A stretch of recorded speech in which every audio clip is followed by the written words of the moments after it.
अधिकारियों को इस सवाल का जवाब देना ही होगा कि आखिर वो अचानक से क्यों गायब हो गए।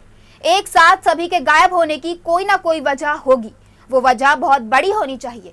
जब इतना बड़ा ऑपरेशन चल रहा हो तो वहां तो बड़े जूनियर रैंक के अफसर तक लापता हो गए। आखिर क्यों? क्या वहां पथराव हो रहा था, या कोई चाकू या छुरी लेकर उनके पीछे भाग रहा था, या फिर वहां भूचाल आ गया था? जिनका ऑपरेशन वो लापता और रह गई तो वहां सिर्फ पुलिस और प्रशासनिक अधिकारी। क्या कैंट बोर्ड के अधिकारियों को पता लग चुका था कि दीपक शर्मा मलबे में दब गए हैं? क्या कैंट बोर्ड के अधिकारियों को यह डर था कि जैसे ही पंडित जी के दबे होने का जैसे ही पब्लिक को पता लगेगा तो हंगामा हो जाएगा, इसलिए पुलिस को सर्च ऑपरेशन की गुहार लगाए बिना ही ये वहां से भाग निकले, यानी एक अपराध को अंजाम देकर फरार हो गए। अगर कोर्ट में पुलिस परिस्थिति जन्य साक्ष्यों के हिसाब से इन दोनों बिंदुओं को ढंग से पेश कर दे तो कैंट बोर्ड के अधिकारी बच नहीं पाएंगे। तहकीकात के इस एपिसोड में हमने आपको उन पहलुओं के बारे में बताने की कोशिश की जिनके आधार पर हत्या का मुकदमा बनता है। हत्या की धारा 302 को बल मिला।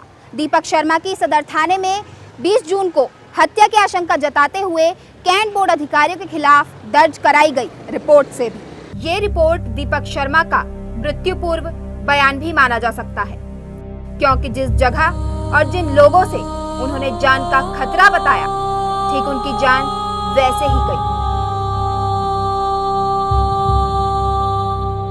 क्या यह महज इत्तेफाक है या फिर बहुत गहरी साजिश, जिसका शिकार हो गया हमेशा हंसता रहता एक छोटा गरीब दुकानदार,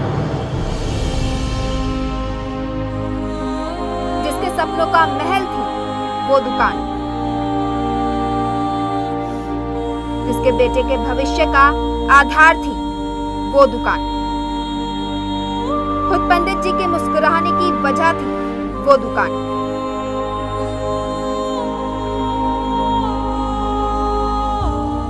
और कैंट बोर्ड के अधिकारियों से लड़ाई की वजह थी वो दुकान। और अंत में दीपक शर्मा के अंत की वजह थी वो दुकान। आखिर क्यों ढहाई गई ये दुकान?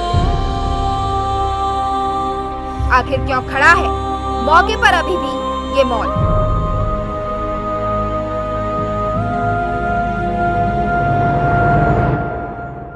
थाना सदर बाजार पुलिस अपनी तफ्तीश में करें इन सवालों की तहकीकात। इन सवालों के साथ तहकीकात में आज बस इतना ही। अगले एपिसोड में हाजिर होंगे एक और घटना की तहकीकात के साथ। तब तक के लिए दीजिए मुझे इजाजत। नमस्कार।